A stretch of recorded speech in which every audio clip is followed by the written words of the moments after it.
ধান গাছটা দেখেন, এই যে আগে ধান বের হয়েছে কিন্তু আশেপাশে একই জমিতে কোনো গাছে এখনো ধান বের হয়নি। আসসালামু আলাইকুম ভিউয়ার্স। আজকে আমরা যে বিষয়টা জানতে যাচ্ছি সেটা হচ্ছে যে এই যে দেখেন এই ধান গাছটা মাঝখানে ধান বের হয়েছে কিন্তু আশেপাশে কোনো ধান বের হয়নি, কোনো শীষ বের হয়নি। তো এরকমটা হওয়ার কারণটা কি? তো আজকে আমরা সেটাই জানতে চাচ্ছি। তো বিস্তারিত জানার জন্য ভিডিওটি শেষ পর্যন্ত দেখবেন এবং যারা নতুন ভিউয়ার্স আছেন তারা অবশ্যই আমাদের চ্যানেলটি সাবস্ক্রাইব করে রাখবেন। তো বন্ধুরা লক্ষ্য করেন এই যে এই জমিটা একখানেও কিন্তু শীষ বের হয়নি, কিন্তু এই যে এখানে শীষ বের হলো কেন, এটাই হচ্ছে আমাদের আজকে মূল বিষয়। তো এখানে শীষ বের হওয়ার যে প্রধান কারণটা সেটা হচ্ছে আমাদের মানে জমিতে যে বীজ মানে ধানের চারাগুলো যে আমরা লাগাই, এখানেই কিন্তু এই সমস্যাগুলো হয়ে থাকে। মূলত আমরা যখন ধানগুলো কেটে নিয়ে যাই, কেটে নেওয়ার পর যে আমাদের ধানের যে মূড়াটা থেকে যায়, তো আমরা জমি চাষ করার পরও কিছু মূড়া থেকে এভাবে কিন্তু মানে চারা গজায়, জমির মধ্যেই চারা গজায়। যখন আমরা ধান লাগাই, ধান লাগার সাথে সাথে এই চারাগুলো বড় হতে থাকে।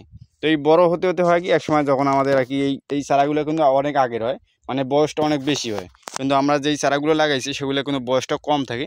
তো বয়স বেশি হওয়ার কারণে এই ধানগুলো থেকে দেখবেন দ্রুত মানে থোর চলে আসে, এবং থোর আসার কারণে খুব দ্রুতভাবে এই শীষগুলো বের হয়ে আসে। তো অনেক জমিতে এরকম দেখবেন যে খুব বেশি দেখা যায়। তো এরকমটা হয় যখন দেখবেন আপনার যেই জমিতে বীজ ফেলতেছেন, ধান বীজ বা যেইখানে আর কি আপনারা ধান লাগাচ্ছেন, সেখানে যদি আপনার আগের মানে পুরাতন বীজ মানে চারা থেকে যায়, সেই চারাগুলো থেকে কিন্তু এমনটা হয়ে থাকে। তো বন্ধুরা এই সমস্যাগুলো তো এই মূলত এই দুটি কারণেই হয়ে থাকে। তো আজকে বন্ধু সবাই ভালো থাকবেন। ভিডিওটি ভালো লাগলে অবশ্যই আমাদের চ্যানেলটি সাবস্ক্রাইব করে রাখবেন প্লিজ। আসসালামু আলাইকুম।